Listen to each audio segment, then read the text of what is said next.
Доброго времени суток, мои дорогие подписчики и гости моего канала. С вами канал Энергия Таро, а это значит, что сегодня нас с вами ждет очередной расклад. Перед тем, как мы начнем, я хотела бы рассказать вам о нашем втором закрытом канале на Бусти. Слева сейчас появится QR-код, по которому вы можете перейти и за подписку всего в 299 рублей в месяц смотреть шок-контент и те расклады, которых нет и не будет здесь, на YouTube-канале, потому что YouTube их может заблокировать, друзья. Именно для этого существует второй закрытый канал на Бусти. И я благодарю всех тех подписчиков, которые с нами на Бусти уже с прошлого года. Друзья, вы помогаете нам становиться лучше. Ваши имена и ники сейчас появятся на ваших экранах. Спасибо вам, что вы есть у нас. Для тех, кому неудобен Бусти, кто не хочет там регистрироваться, есть закрытый телеграм-канал, где все те же самые видео, что и на Бусти. И подписка стоит также 299 рублей в месяц. Для того, чтобы попасть на закрытый телеграм-канал, напишите, пожалуйста, мне в личку. Моя личка указана в комментариях под любым видео на канале Энергия Таро. Напоминаю вам о том, что можно заказать консультацию, расклад, обряд и обрядовую свечу, которую мы делаем из натурального воска своими руками. За обрядовой свечой, обрядом, личным раскладом просьба обращаться в личку. Также по вопросам обучения на картах Таро, на любом оракуле, который вам больше нравится, пишите в личку. Личка указана в комментариях под любым видео на канале Энергия Таро.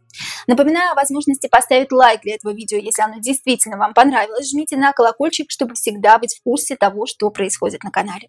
Ну а сегодня с нами карты Таро Алиса в стране чудес и волшебника из страны Оз и одноименный расклад про Алису в стране чудес. «Приключения Алисы в стране чудес» – это написанная сказка Чарльзом Лютвиджем Доджсоном, взявшим псевдоним Льюис Кэрролл, который увидела свет впервые в 1865 году. Какие мрачные тайны скрывает данное произведение, что на самом деле хотел донести до нас автор, узнаем прямо сейчас. Ну, первый вопрос, наверное, самый популярный в интернете, и начнем мы, конечно же, с автора, с Льюиса Кэрролла, давайте будем его так сегодня называть, чтобы нам было с вами легче понимать, о ком речь. А потом уже затронем саму сказку Алиса. Итак, есть теория, что Льюис Кэрролл любил маленькую девочку Алису Лидell, 10 лет от роду, любил ее, как мужчина любит женщину, то есть был в нее влюблен. Давайте узнаем, так ли это или это просто слухи. Итак, Льюис Кэрролл действительно ли любил маленькую Алису Лидell, в честь которой он написал как раз-таки сказку «Алиса в стране чудес» и «Алиса в зазеркалье». Правда это или нет? Карта хороших воспоминаний, карта посевов, карта сбора урожаев.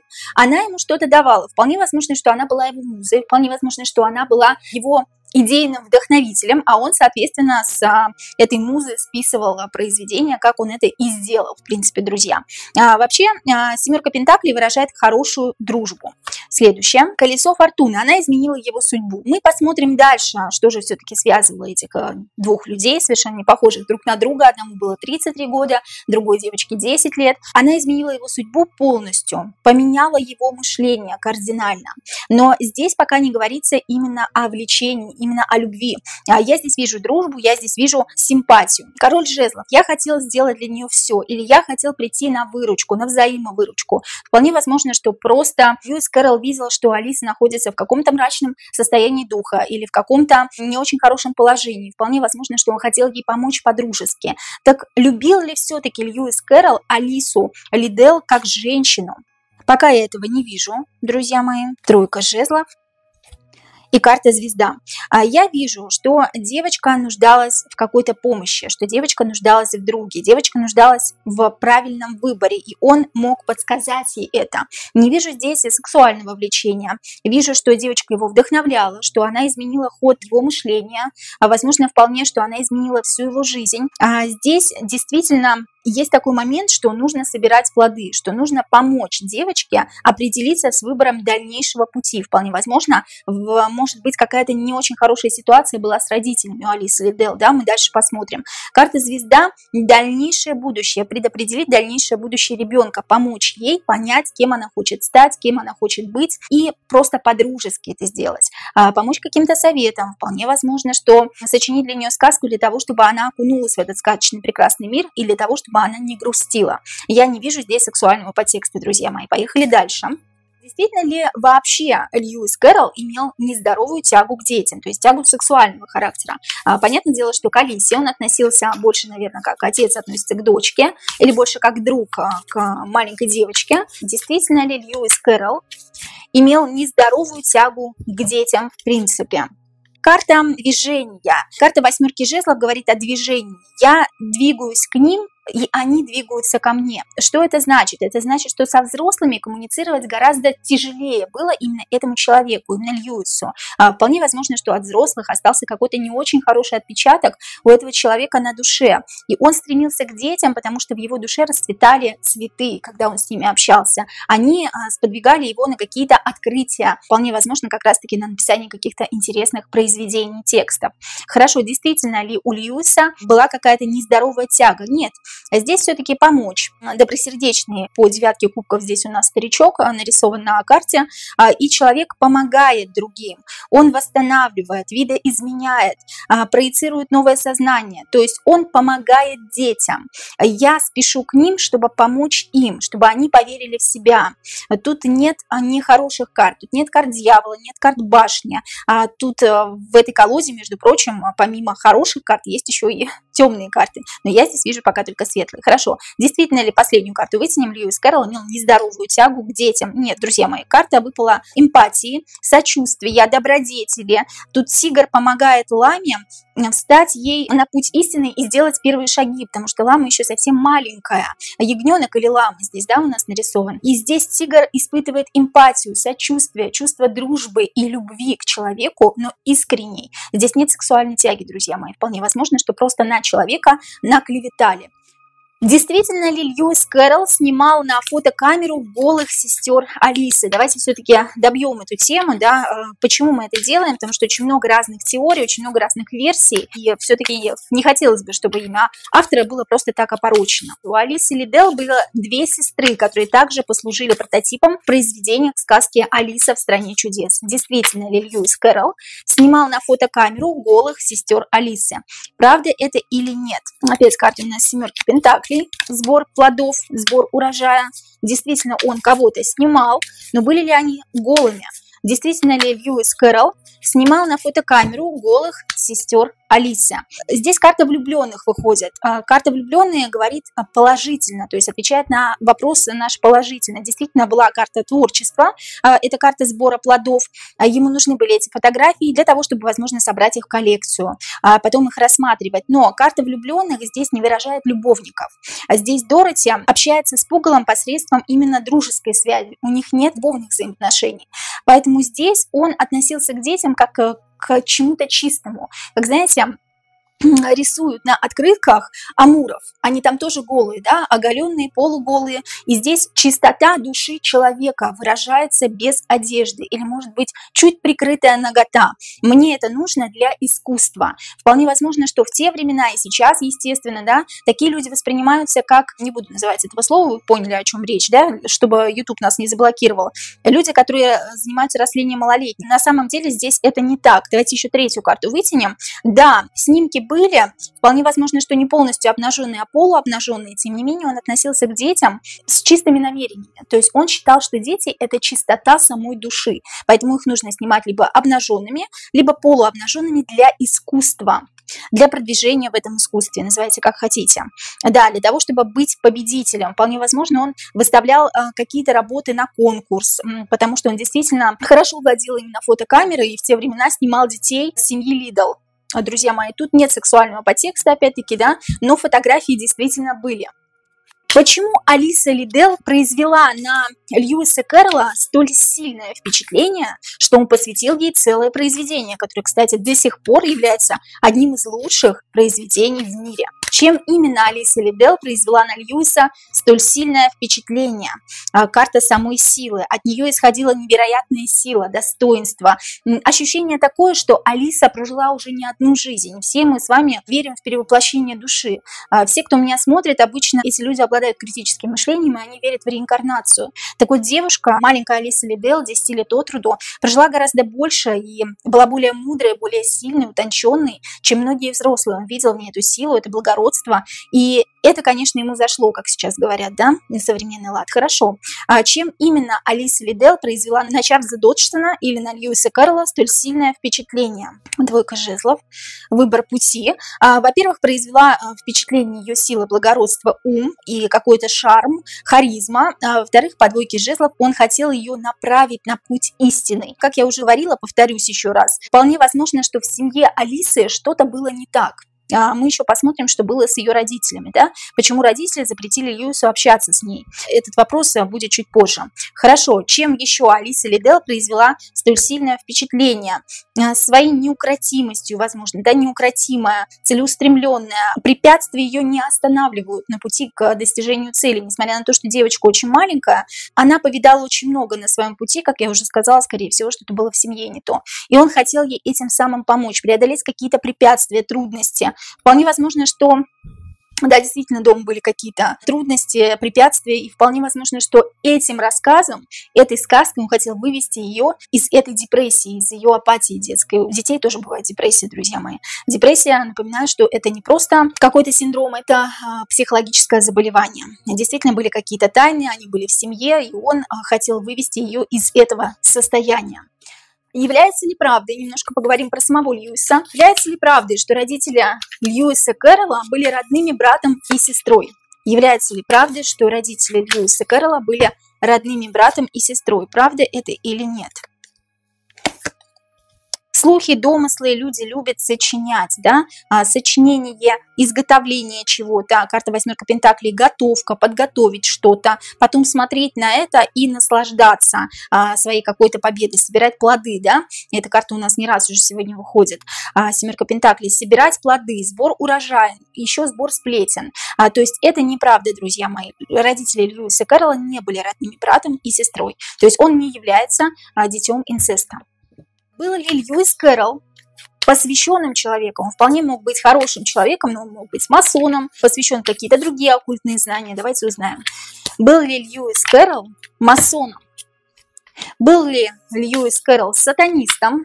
Кто его знает, да? Какие времена, такие нравы. У нас сейчас сатанистов пруд-пруди, и раньше тоже было не меньше. Был ли Льюис Кэрролл сатанистом?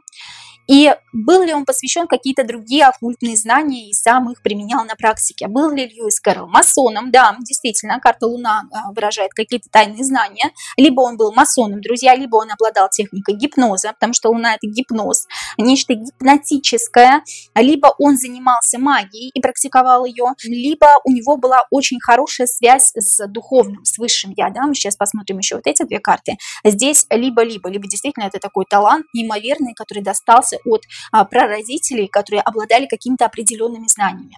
Был ли он масоном, был он вхож в какие-то определенные круги. Хорошо. Был ли Льюис Кэрролл сатанистом? Нет. Карта развилки. Вполне возможно, что ему давали такой выбор, но он выбрал совершенно другой путь. Если он был масоном, то, скорее всего, ему намекали на то, что он может туда пойти, но, тем не менее, он выбрал добродетель все-таки, скорее всего, да?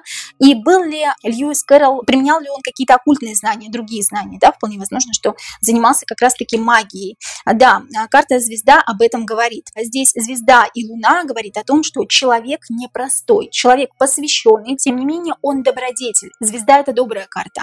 Луна здесь выражение каких-то определенных знаний, священных знаний. Вполне возможно, что, как я уже сказала, магия, но магия на благо, потому что ему предлагали нечто другое. Он на это не согласился. Самостоятельно ли Льюис Кэрролл написал «Приключения Алисы в стране чудес»? И если да, что его вдохновляло? Ну, что его вдохновляло, мы уже поняли, да, что все-таки Алиса в стране чудес, но тем не менее, что вдохновило его именно на такую сказку? Потому что сказка необычная, со множеством символики. Самостоятельно ли Льюис Кэрролл написал «Приключения Алисы в стране чудес»? Да, действительно, самостоятельно. Карта императрицы еще говорит о том, что очень много женской энергии, либо очень много женской энергии в самой сказке. Тут дело не только в Алисе, да, а в целом. В принципе, он посвятил эту сказку женской энергии, либо посвящению девушки в женщину, но написал он ее самостоятельно. Либо карта императрицы может указывать, что какая-то женщина, ну, опять-таки, Алиса, да, вдохновила его на это произведение. Он считал, что он не самостоятельно его произвел на свет, а помогла ему некая женщина, некая девушка. Такой вопрос задавали подписчики, не могу его не задать все же.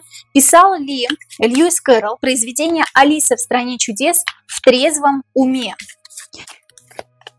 Было что-то не то, да, с головой, либо он входил в какой-то транс, я не могу сказать, что здесь, что были наркотики. Почему? Потому что в интернете ходят слухи о том, что сплетни, слухи, как всегда, да, у нас слухами земля полнится. То, что все-таки Льюис Кэрролл был под наркотическими веществами, когда писал ее произведения, говорят, что это просто сюр, а не произведение. Но здесь не совсем так, здесь вход в транс, здесь нет карты наркомании, здесь нет карты алкогольного опьянения, здесь карта бури, башни, когда все сметает и все уносит вокруг. Это вихрь, это настоящий ураган. Либо это эврика, идея невероятная, и человек писал просто под эмоциональным каким-то неконтролируемым воздействием своей души, либо здесь все-таки выплеск эмоций, да, либо здесь транс, действительно вход в какую-то медитацию. И он писал самостоятельно, но как под диктовку кого-то, понимаете, да, о чем речь. Да, он был не совсем в трезвом уме, в твердой памяти, и, возможно, какие-то детали он даже не помнил, когда он писал эту сказку. Почему Алиса в стране чудес, вообще эта сказка стала таким популярным произведением? Кто продвинул сказку? Кому это было выгодно? Понятно, что сам Льюис был масоном, но я не думаю, что он был такого высокого ранга, хотя карта Луна это достаточно серьезная карта. Вполне возможно, что она помогла ему, да? Кто продвинул сказку? Кому это было выгодно? Зазеркалье. Это не этот мир, да, друзья мои, карта мира, карта того, кто выше этого мира. Все-таки здесь магические какие-то способности Льюиса, вход в транс, вход в какой-то оккультный мир, несмотря на то, что он не занимался все-таки сатанизмом, ему это очень помогло. Это настоящее зазеркалье, там, где он когда-то вполне возможно был. Сказка «Алиса в стране чудес», «Алиса в зазеркалье» написана не просто так. Вполне возможно, что Льюис в каком-то трансе или в астрале, во сне, возможно, посещал уже данное место, и ему помогли, конечно, определенные знания оккультного характера, друзья. Вот здесь вот об этом речь. Карта мира еще может выражать власть имущего человека, которого не видно, который находится за ширмой, если мы говорим все-таки про какие-то естественные, более естественные вещи, да. Давайте еще одну карту вытянем, кто все-таки продвинул. Друг, который помог Льюису. Паж Пентаклей – это карта дружбы. Друг, который не совсем от мира сего. Либо человек, который действительно состоит в определенном обществе, сообществе, либо человек, которого вообще не видно, он за ширмой, либо человек, полусущество, то есть гибрид. Таких сейчас очень много, и раньше такие также были, друзья. И последний вопрос, и затем мы начнем разбирать сказку «Алиса в стране чудес». Почему родители Алисы Лидell резко оборвали связь с Льюисом Кэрроллом? Почему родители Алисы Лидell резко оборвали связь с Льюисом Кэрроллом? Карта тройка пентаклей. Кто-то под кого-то не захотел подстраиваться, или кто-то кого-то начал чему-то обучать, и возникла некая такая спорная ситуация, скажем так, да. Вполне возможно, что детки семьи Лидell очень любили Доджсона, то есть Льюиса Кэрролла, и как-то начинали под него подстраиваться, или как-то Льюис начал поучать девочек: это не делайте, то не делайте, да, делайте вот так. И родителям, конечно, никогда не нравится, когда кто-то третий командует их детьми, или кто-то третий распоряжается дальнейшей жизнью их детей. Здесь не было подстройства друг под друга, никто не подстраивался друг под друга, возник какой-то спор. Да, и все рухнуло по десятке мечей. Десятка мечей – это дом рушится. Уже не будут наши отношения такими, как прежде. Но, тем не менее, хорошо, это понятно, что здесь не было какого-то взаимопонимания. Но, тем не менее, они начали потом общаться с Льюисом Кэрроллом, но почему-то запретили ему общаться именно с детьми. Скорее всего, вот поэтому, да, давайте узнаем. Почему все-таки семья Лидell начала общаться после ссоры, после вот этой стычки с Льюисом снова? Почему они снова начали общаться с Льюисом? Потому что он делает их выше, потому что для чего-то он был нужен. Да? Двойка пентаклей здесь для того, чтобы продвинуться куда-то. Поставили на паузу, двойка пентаклей – это вообще пауза, а потом снова возобновили отношения, потому что есть какое-то просветление, свет в конце туннеля, он может нас куда-то продвинуть, может на что-то нас вывести. То есть здесь некие корыстные цели, корыстные интересы, друзья мои. Почему начали общаться снова? Да, конечно. Туз пентаклей – либо деньги, либо власть, либо какие-то другие ресурсы. Туз пентаклей – это золото богато, да? Дорого-богато. Это какие-то бриллианты, ну, не в прямом смысле этого слова, конечно же, да, возможно, какие-то связи. Познакомь нас вот с этими людьми, ты нам очень нужен. Но, тем не менее, не хотели, чтобы он общался с детками. Почему? Потому что он как-то на них влиял, на их подсознание. Друзья мои, напоминаю о том, что у нас есть открытый телеграм-чат, где мы обсуждаем самые интересные темы на сегодняшний день, которые есть в мире, есть в Российской Федерации. Если вы из России, присоединяйтесь. Ссылка появится где-то здесь, друзья, слева или справа. Чат абсолютно бесплатный, мы там общаемся с подписчиками. Именно подписчики говорят мне, какие расклады они хотели бы видеть на моем канале, а я, соответственно, воплощаю это в жизнь. Присоединяйтесь, друзья. Там много нового и интересного. Друзья мои, теперь давайте ответим на вопросы по самой сказке «Алиса в стране чудес». Итак, первый вопрос по Алисе. Что олицетворяет кроличья нора, в которую упала Алиса? Что олицетворяет кроличья нора в сказке «Алиса в стране чудес», в которую упала Алиса? Другой мир, другое измерение. Карта Луна может обозначать как загробный мир, так и действительно сновидение, потому что Луна – это сон, это гипноз, это вход в транс, это вход в совершенно другую реальность и в астрал, так как это может быть поэтому как сновидение, так и совершенно другая реальность, то есть загробный мир. Что олицетворяет кроличья нора, в которую упала Алиса? Изменения, трансформации. У тебя не было пар туфель по королю пентаклей, но по тузу пентаклей они появились. Опять переход из девочки в девушку. Из девушки в женщину, да, в данном случае из девочки в девушку все-таки. Как у Золушки появилась пара туфелек, она одну из них потеряла. Хорошо. Что олицетворяет кроличья нора в сказке «Алиса в стране чудес»? Выбор своего пути. Посадить плоды и поливать их. Опять выбор своего пути, да, по какому пути ты пойдешь по жизни. Все мы с вами заканчиваем школу, заканчиваем с какими-то определенными оценками, да, вот детки, когда заканчивают школу, они выбирают, по какому пути они пойдут. Они пойдут в университет, в институт, на медицинский, на стоматолога, в училище, может быть, да, еще куда-то.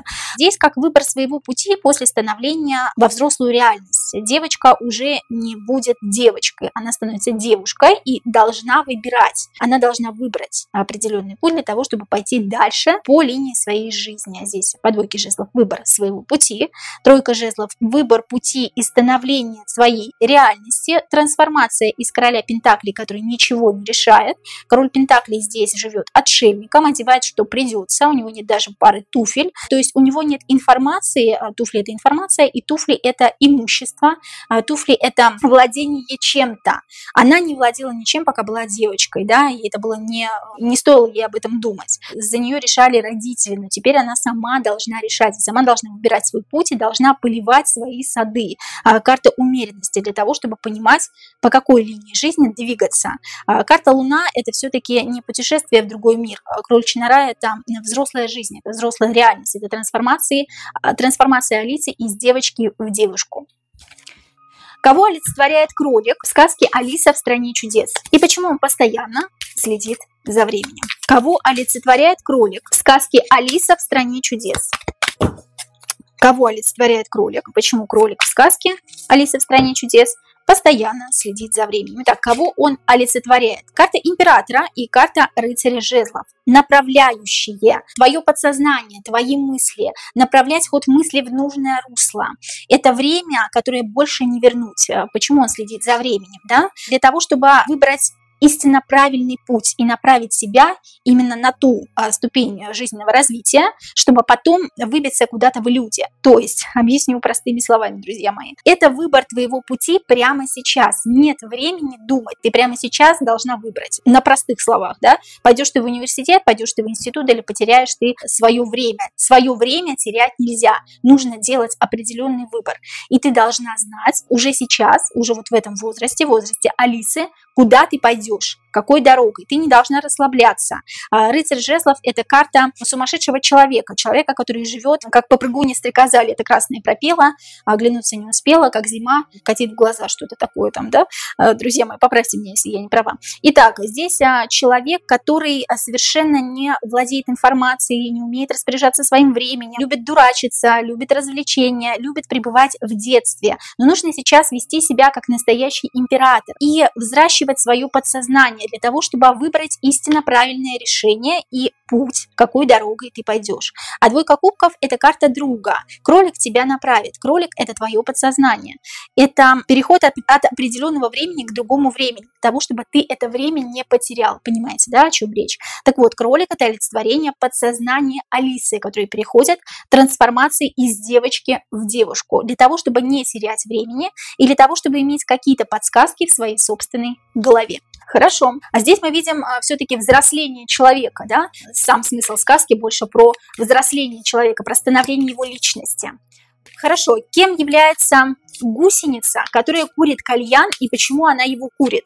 Кем является гусеница? В сказке «Алиса в стране чудес» переход в другое измерение. Десятка пентаклей – это новый мир, новый город. Здесь я еще могу сказать, что десятка – это все новое. Десятка – всегда обновление второе. Если девятка мы стоим на месте и стагнируем, то десятка – это переход в новое, лучшее, безоблачное, интересное, то, чего ты пока не знаешь. Опять идет речь про трансформацию из гусеницы в бабочку, обратите внимание, да? Кто такая гусеница в сказке «Алиса в стране чудес»? Рыцарь мечей – сопротивление. Сопротивление в новую жизнь. Не хочу идти в новую жизнь, но тем не менее мне придется. Я встречаю на своем пути некие сопротивления от своего собственного подсознания. Кто такая гусеница? Справедливость, которая все равно все расставит по своим местам. Девочка в любом случае должна превратиться в девушку. А почему гусеница курит кальян? Почему гусеница в сказке «Алиса в стране чудес» курит кальян? Легкий переход. Легкое подстраивание. Карта восьмерка жезлов обозначает у нас по-другому колесницу, да, в любой другой колоде Таро она очень схожа с колесницей. Легкий переход. Переход будет легким, потому что я по девятке кубков тебе помогу. Ты даже не заметишь, как ты перейдешь на ту сторону. Тройка пентаклей – это карта обучения, карта подстраивания. Дымка – это завеса, тайна. Ничего за дымкой не видно. В тумане обычно мы ничего не видим. Мы не можем понять, как мы перешли от этой стадии, от стадии ребенка до стадии юношества и взросления. Да? Мы обычно переходим как-то не резко, а постепенно. Я помогу постепенно тебе перейти, и эта дымка, окружающая завеса, тебе поможет. Кальян – это дымка, кальян – это ты не заметишь, как ты перейдешь на ту сторону. Ты даже не почувствуешь какого-то сопротивления. Здесь все-таки не почувствовать сопротивление, да. Я не хочу сопротивляться тому, что происходит, потому что по справедливости я все равно стану настоящей женщиной, настоящей девушкой. Это карта обучения, подстраивания. Дымка помогает. Дымка – это завеса, дымка – это тайна еще может быть, да. Тайна, то, что ты еще не знаешь, но скоро узнаешь, друзья. Я надеюсь, что я понятно объясняю, потому что сказка очень непростая. Если у вас есть какие-то мысли по поводу этой сказки, другие, возможно, да, потому что мы все-таки здесь рассматриваем на картах, я не высказываю свою точку зрения, то, пожалуйста, пишите свою точку зрения в комментариях. Возможно, вы являетесь также тарологом и рассматривали эту сказку со всех плоскостей. Пожалуйста, я всегда рада каким-то интересным комментариям. Имя Алиса, задавала вопрос подписчица, что оно обозначает? Хочу предысторию большую, да, есть имя оккультиста Алистер Кроули, который состоит как раз-таки, да, вот имя Алиса состоит из Алистер Кроули, увидите где-то здесь на экранах появится, Элис и Кей. Алистер Кроули – это не настоящее имя, это имя матричное. Так вот, имя Алиса вполне возможно тоже здесь неспроста. Имя Алиса, колонка Алиса, Яндекс, да, это тоже матрица, это искусственный интеллект. Так вот, имя Алиса, что оно обозначает? И имеет ли связь с Алисой из Яндекс-системы? Давайте посмотрим, почему нет. Не раз у нас уже в знаковых таких фильмах, в советских фильмах тоже встречалось имя Алиса. Вспомните. Итак, имя Алиса, что оно обозначает на самом деле? Туз жезлов, карта победителя. Победителя над системой, победителя над прошлым, над будущим, над настоящим. То, что продвинулось вперед на много лет. Волшебная палочка, которая поможет нам урегулировать все процессы. Эта волшебная палочка – это какая-то помощь для других людей. Это тот человек с именем Алиса, который может больше, чем другие люди, которые есть на этой земле. Человек со сверхспособностями. Имя Алиса, что оно обозначает? Спокойствие, умиротворение, добродетель, который несет добродетель. Человек светлый, который несет добродетель. человек в системе, который несет какую-то добродетель, или человек, который несет какую-то информацию. Карта эмпата и карта туза жезлов еще может говорить о том, что человек несет информацию и вбрасывает ее в массы, а масса сидит и думает. Да, человек из зазеркалья, это матрица, это потусторонний человек, искусственный интеллект. Обозначение этого имени действительно очень связано с Алисой из Яндекса и со всеми другими Алисами известными, которые мы с вами знаем, друзья мои. Карты вышли по искусственному интеллекту, то есть имя Алисы – это искусственный интеллект. Кого в сказке олицетворяет чеширский кот? Кого в сказке Алиса в стране чудес олицетворяет чеширский кот? Десятка кубков, опять десятка кубков, новые начинания. Кубки – это любовь, кубки – это дружба, содружество, союз. Несколько человек на карте. Чеширский кот может быть олицетворять несколько персонажей, которые находятся в данной сказке, либо олицетворять несколько мыслей в голове Алисы. То есть чеширский кот – это видимость, от него остается только улыбка. Вполне возможно, что это мысли, которые у себя в голове проецирует Алиса. Десятка – переход в новое. Мои мысли больше не будут прежними. Чувства, эмоции, десятка кубков. Кубки – это чувства, гормоны. Гормоны повышаются, совершенно по-другому себя веду, совершенно другие мысли. Итак, кого в сказке олицетворяет чеширский кот? Да, тут мысли. Выберу эту мысль, этой дорогой пойду или этой дорогой пойду. Что выбрать? Мысли. Туз кубков. Друзья, дополним эту карту. Переполненная бутылка. Не знаю, что делать. Кого в сказке олицетворяет чеширский кот? Девятка пентаклей. Друзья мои, девятка пентаклей – это все-таки другая девушка. Как я уже сказала, да, девушка, которая материализовалась у нас в новом мире, то есть была девочка, стала девушкой, нацепила на себя корону, то есть стала совершенно другим человеком. Девятка пентаклей, тем не менее, время подумать, время поразмышлять. Девятка пентаклей – это мысли, туз кубков – это переполненные чувства и эмоции. Я сейчас остановлюсь, подумаю над процессом, а потом приму правильное решение. Принятие правильного решения – это чеширский кот. Мысли в голове Алисы – это как раз-таки тот самый чеширский кот, от которого остается одна лишь улыбка. Она принимает решение с его подачи, потому что это ее мысли в ее голове. В книге описывается игра по кругу с Алисой и животными, которые ей повстречались. Из игры никто не может выйти победителем. Что означает эта игра? Что обозначает игра по кругу в сказке «Алиса в стране чудес»? Шестерка кубков. Воспоминания. Карта письмо тоже говорит о воспоминании, о том, что пришла какая-то весть. Воспоминания – это колесо сансары. Мы все ходим по кругу. Змея Ураборос, которая съела свой собственный хвост, съела сама себя. Мы постоянно возвращаемся в эту жизнь. И из этой жизни никто не выходит победителем. Да? Мы все равно умираем, перерождаемся в любом случае, так или иначе. И это какая-то мысль, какая-то идея, какое-то письмо для того, чтобы люди поняли то, что из этой жизни никто не уйдет победителем. По шестерке кубков останутся теплые воспоминания, но тем не менее колесо сансары крутится. Игра по кругу – это колесо сансары. Девятка пентаклей, снова остановка, снова перерождение, трансформация человека. Человек трансформируется, обретает новое тело. Или человек просто трансформируется. Тем не менее, игра по кругу – это колесо сансары, из которой никто не выходит победителем по карте сила. Друзья мои, следующий вопрос. Кем в сказке является безумный шляпник? Кого он олицетворяет? И почему он безумен? Ну, есть такая теория, что шляпники раньше натирали шляпы ртутью, и они стояли, хорошо, цилиндры вот эти, да? И поэтому из-за ртути они, соответственно, ловили галлюциноз. Поэтому их называли безумными. Давайте посмотрим, кого именно в сказке олицетворяет безумный шляпник. Кого в сказке Алиса в стране чудес олицетворяет безумный шляпник? И почему безумный шляпник? Почему безумный шляпник безумен? Мышка Соня у нас здесь появилась. Сдерживать бурное настроение, сдерживать бурные атаки. Похоже очень на гормональный цикл, друзья мои. Я вам серьезно говорю, абсолютно. Почему шляпник безумен? Безумен не шляпник, безумна женщина, женская энергия.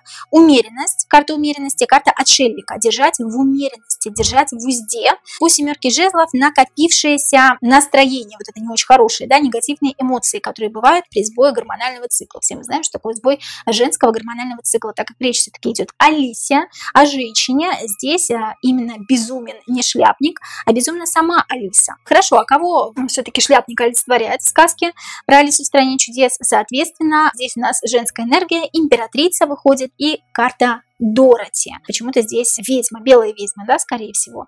Опять-таки, переход от девочки к женщине. Можно вот так вот поставить, да. Гормональный цикл, сбой гормонального цикла, ход времени. Шляпник у нас олицетворяет ход времени. Время остановилось. Это как память. Шляпник – олицетворение памяти, воспоминаний. Почему он безумен? Нормализация цикла у женщины, у девочки. У девушки, вернее, да. Здесь очень интересно, друзья мои. Я тут сама сейчас с вами запутаюсь. Итак, еще раз. Кого олицетворяет шляпник? Женская энергия. Переход от девочки к женщине, олицетворение времени, воспоминаний о том, какая я была раньше. В каждый раз в 6 часов вечера мышка Соня, шляпник и заяц пьют чай. Каждый раз в одно и то же время. Карта воспоминания того, что было раньше, будет всегда. Фотография, картинки, воспоминания в нашей голове. Такая, какая я есть сейчас, я себя такой запомню. Это карта воспоминаний. Почему он безумен? Потому что безумно женское настроение. Здесь вся сказка пропитана именно женской энергией. Для того, чтобы нормализовать женское настроение. Потому что цикл меняется. Очень интересно, друзья мои. Хорошо, друзья мои, следующий вопрос. Кого олицетворяет мышка Соня? Почему она вечно сонная? Почему она вечно спит? Так, кролик у нас наше подсознание. Мысли у нас олицетворяют чеширский кот. Шляпник у нас воспоминания и почему-то нормализация наших гормонов в женском организме. Безумно. Так кого же олицетворяет мышка Соня? Почему она вечно сонная? Кого олицетворяет мышка Соня? Почему она вечно сонная? Король Пентаклей. Король Пентаклей – человек-отшельник, человек, который не хочет ни с кем общаться, живет в каком-то определенном своем мире. Кого олицетворяет мышка Соня? Сказки про Алису в стране чудес. Саму женщину, да, сама Алиса. Алиса везде, Алиса во всех образах, кстати говоря, хочу сказать, практически во всех образах, да. Опять перерождение человека. Трансформация. Я не хочу ни с кем общаться, но я принимаю все и всех. Карта императрицы – это карта принятия. И карта туза Пентаклей – это карта трансформации. Король Пентаклей был без туфель, взял и одел новые туфельки. Переходный возраст. Не хочу ни с кем общаться, принимаю всех и вся, потому что стала женщиной. Стала мудрой, стала более опытной, стала по-другому мыслить. Новые реалии, десятка мечей, с которыми приходится столкнуться, от которых приходится отмахиваться, с которыми приходится бороться. Сейчас я вам объясню, друзья мои. Кажется, понимаю, о чем речь. Переходный период, да, переходный возраст, когда нас ломает. Когда мы из вот такого вот контекста человека выходим вот в такой контекст, да, в карту императрицы, в карту мудрой женщины, в карту принятия. Десятка, второй, это всегда переход во что-то новое. Женщина, девочка трансформировалась в женщину, хотя это было очень непросто. Переходный период, когда наш мозг спит, когда наше подсознание еще не обладает критическим мышлением, когда его ломает. Наше подсознание спит. Кого олицетворяет мышка Соня? Еще одну карту вытянем. Когда наше подсознание спит. Когда оно не обладает критическим мышлением. Еще раз повторюсь, да? Время собирать плоды. Семерка Пентаклей. И уходить в другую реальность, да. А здесь вся сказка, хочу вам сказать, друзья мои, пропитана тем, что девочка переходит в другое состояние девушки, женщины. У нее появляется критическое мышление, она видит какие-то интересные факты доселе, которые она не видела. То есть у нее меняются мысли, она пытается обдумывать какие-то моменты. В случае с чеширским котом, да, мы только что сейчас об этом говорили. Когда говорили про чеширского кота, у нее гормоны какие-то, да. Почему? Потому что она все-таки меняется, из девочки переходит в девушку. И опять-таки здесь видоизменения. Я не хочу ни с кем общаться, я замкнусь в себе, меня ломается мое настроение, мой характер, и я перехожу из девочки в женщину. Сложно сочиненное, конечно, это все тут Льюисом Кэрроллом. Интересно. Друзья мои, следующий вопрос. Сейчас до самых главных героев дойдем. Кого в сказке олицетворяет Красная Королева? Кого в сказке про Алису в стране чудес олицетворяет Красная Королева? Трус. Трусость. Из-за трусости начинаются выпадки гнева, вот эти вспышки гнева, вот эти нехорошие моменты, которые проявляются в нашем характере, да. А мы, когда боимся, часто идем на опережение, нападаем. То есть Красная Королева на самом деле олицетворяет нашу трусость. Трусость. Пятерка кубков – это нищета души. Король жезлов – это проявить себя, распетушиться. Здесь петух у нас изображен, да? Проявить себя, потому что я чего-то боюсь. Неуверенность в себе. Красная королева – это неуверенность. Это нет ощущения того, что я самая красивая, я самая замечательная, самая привлекательная, потому что 5 кубков и 8 мечей говорят совершенно о другом. 8 мечей – это трусость, 5 кубков – это нищета души. Король жезлов распетушится, потому что я не имею каких-то определенных черт характера. Очень часто неуверенность появляется у подростков в подростковом возрасте или когда девочка переходит от стадии девочки к девушке. То не нравится своя внешность, то я слишком толстая, то я слишком худая, то у меня прыщи на лице, да, еще что-нибудь. Красная королева идет на опережение и нападает. Это наша неуверенность, это наши слабости. Кого в сказке олицетворяет красная королева? Вихрь, гром, молнию, ураган, смерч, карта башня, сносит голову, сносит башню. Мысли мои мне не подвластны. Очень много эмоций, бурю эмоций выражает красная королева, когда нам что-то в себе не нравится. Опять-таки здесь речь про Алису все-таки, да, Алисе себе что-то не нравится, она не уверена в себе, и это, знаете, как раздвоение личности. Одна девочка, другая девочка, тут все связано с гормонами, подвязано на том, что девочка проходит очень серьезную трансформацию. Все-таки сказка больше взрослая, друзья, да, не детская. Детки смотрят это как на некое сказочное путешествие в сказку «Алиса в стране чудес», но здесь немножко все по-другому. Здесь скрыт такой очень глубокий смысл Льюисом. Почему розы в саду красной королевы перекрашивают в красный цвет? Почему розы в саду красной королевы перекрашивают в красный цвет? Ну, метаморфозы, да, чтобы преобразить себя. Первый раз девочка красится, первый раз красит волосы, первый раз начинает себя преображать, делать не такой, какая она есть на самом деле. Сейчас очень модно вообще делать себя полностью, да, переделывать. Но это не суть. Но сейчас взрослые люди себя переделывают, да и маленькие дети тоже себя переделывают. Согласитесь, что сейчас подростки тоже делают себе татуировки, губы, татуаж и так далее. Это не возбраняется как-то их родителям. Метаморфозы — это перемены для того, чтобы я не чувствовала себя гусеницей, для того, чтобы я чувствовала себя бабочкой. Неудовольствие своей собственной внешности. Физика не нравится, да, человеку. Это часто бывает, опять-таки, у девочки, которые переходят на более взрослую стадию взросления. Почему сама красная королева и ее подданные являются картами? Почему красная королева в сказке «Алиса в стране чудес» и ее подданные являются картами? Карта Алисы, карта дурака. Карта дурака еще выражает то, что вся наша жизнь – игра.